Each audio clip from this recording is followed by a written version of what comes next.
రాముగని ప్రేమగునే రావణు చెల్లి ముక్కు చెవులు కోసె సౌమిత్రి రోసిల్లి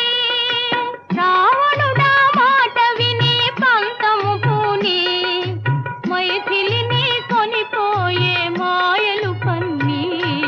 శ్రీరాముని చరితమును తెలిపెదమమ్మా ఘనశీల